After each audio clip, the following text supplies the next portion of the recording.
Hello and welcome. My name is Sean Lacey of Lacey Maths and Stats Consultancy, and this video is a short presentation on generating a randomization schedule in RStudio. The structure to generating the randomization schedule is very much based on my experience as being statistician for various clinical trial studies down through the years. And I know that within RStudio there are packages and functions that will generate and randomization schedules based on various scenarios, but I often found it was just a bit easier nearly to kind of have my own script set up that will actually generate a randomization schedule based on the study details that I've actually been given. So that's what I was going to show you here in this video, is the script that I would use, which is nearly a line by line of generating a randomization schedule as opposed to applying a particular function. The fictitious study details that I'm going to work with here is where there's going to be a study of 90 participants.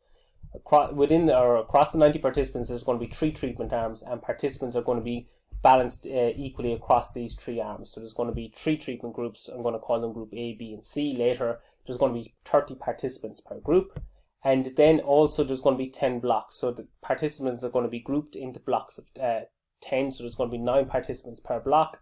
And often with the clinical trials that I will be involved with, it needs to be kind of an equal distribution of, I suppose, participants per arm per block. So what we're going to have for this fictitious study here is there's going to be 3 participants per arm per block.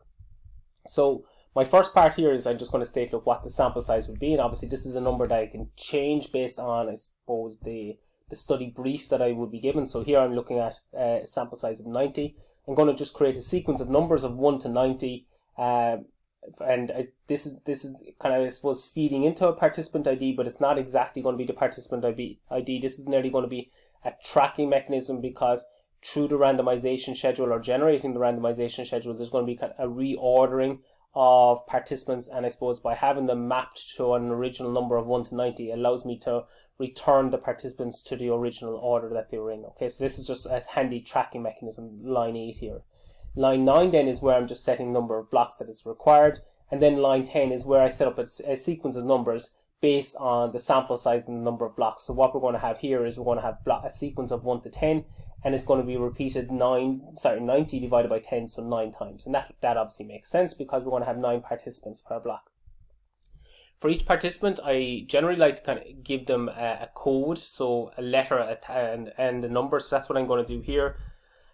So on line 11, I'm just going to start each participant ID with the letter R for randomization, and then I'm actually going to give them an ID. So this is where I've just set up a for loop, which will enable that looping through I suppose the 90 numbers that we have in this case, and creating this ID variable, which will be R-001 or-002. If the participant we have is between 1 and 9, but if there's the 10th or up to the 90th participant, then it's just going to be R-0, and then whatever that number actually is. So you'll see this when we generate it. Then the next step, and I'll obviously will run this off now in a minute. The next step then is I want to assign a random number to each of the participants. When I assign that random number, I want to make sure that I can repeat the assigning process. Okay, so I want it to be random, but I want it to be reproducible as well to a certain extent. So I'm going to set a seed. The seed I'm just using here is 1, 2, 3. Obviously we can use any numbers we want here.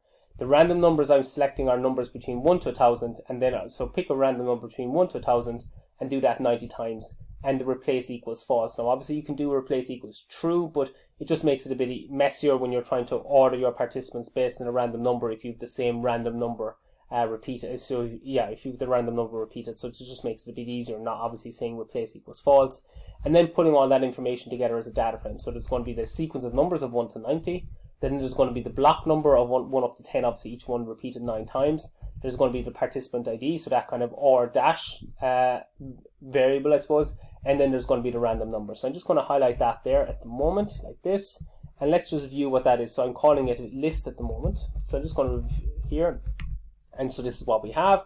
So you can just see, look there on the left hand side, the first column is just the I suppose the tracking mechanism of the 1 to 90. The second column then is going to be the block that the participants are in. So you can see that we're going to have block 1 has 9 participants, and obviously that's going to be repeated then 10 times. So that's where you're getting your 90 participants.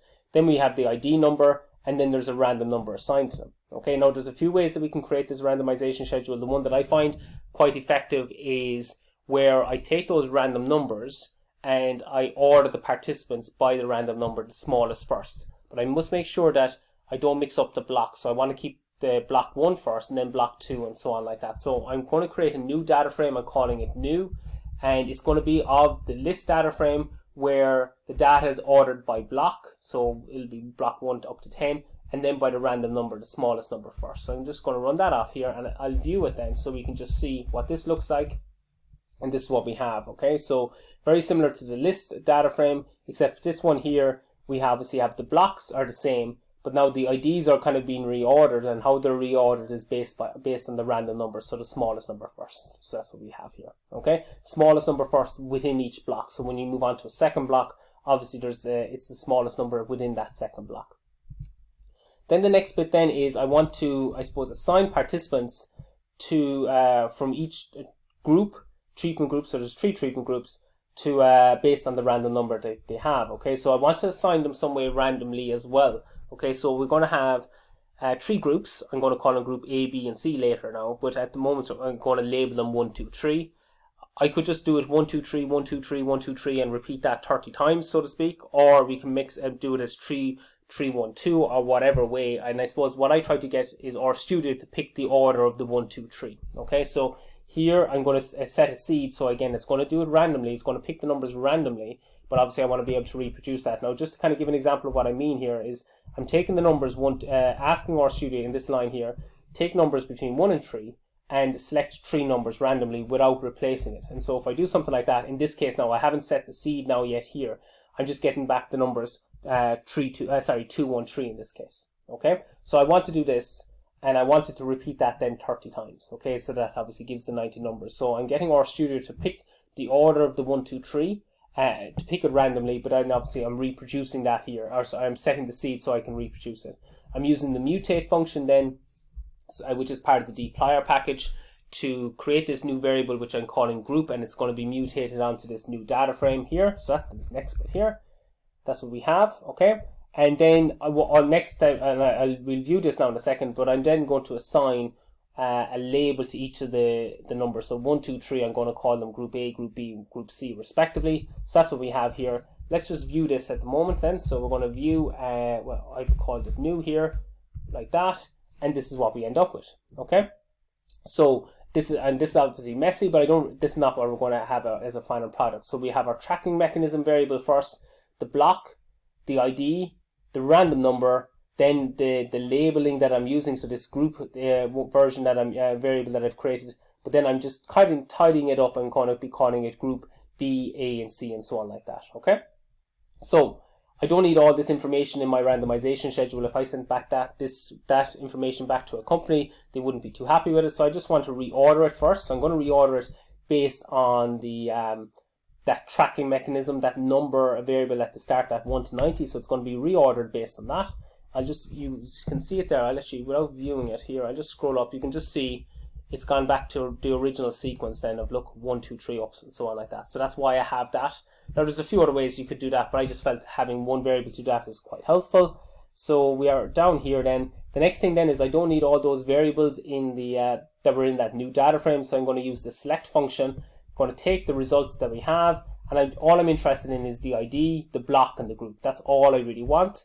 So I'm going to use the select function. I'll just view that so we can actually see it here. So you can see, look, there's the randomization, I suppose the ID, the participant ID, the block the participant is in, and then the group for each participant. So if I look at the first one here in block 1, we should see 3 B's, 3 A's, and 3 C's. So look, here's A, and then B, B, B, and then you can see that you have the 3 C's as well. And then obviously that's going to be some way replicated then, now obviously not in the same order for the next block and so on like that. Okay, so to me then I'm quite happy with this because now I have created a randomization schedule. But I suppose the next step then is to get it out of RStudio into Excel, because it's an Excel file is generally how I would send this on to a company. So I'm just going to write this then to Excel here like this, and job done. So I'm going to come over here then to my folder. So this is the folder that I have created for this. So it's within a project. Open up the randomization schedule that I have in Excel, and this is then what I end up with. Now generally I just kind of delete that first column there because obviously that came from the exportation from to Excel. But you can see, look, column B, column C, and column D are exactly what we're looking for. Okay, so look, that's it. That's the randomization schedule and how I use RStudio to help generate a randomization schedule based on obviously a very particular scenario of in relation to the number of participants, the number of groups, and the number of blocks. Obviously, that can be tweaked. As always with all these videos, if there's any suggestions that you might have to other types of script that's available to maybe do the same task that I'm looking at in this video, I'm happy for you to comment below. And equally, if you have maybe other requirements when it comes to randomization schedule, I'm happy that you maybe put it in the comment below, and I can put together a set of script and share it in the on YouTube as well if that's of interest. And as always, if you find that this video is of a help, or if you found it is of help, it would be great if you liked it, the video, you could share it. If you haven't already subscribed to the channel, that you would think of subscribing to the channel, and you can get updates of when the next videos are going to be uploaded in the weeks and months ahead. But for now, all the best. Goodbye.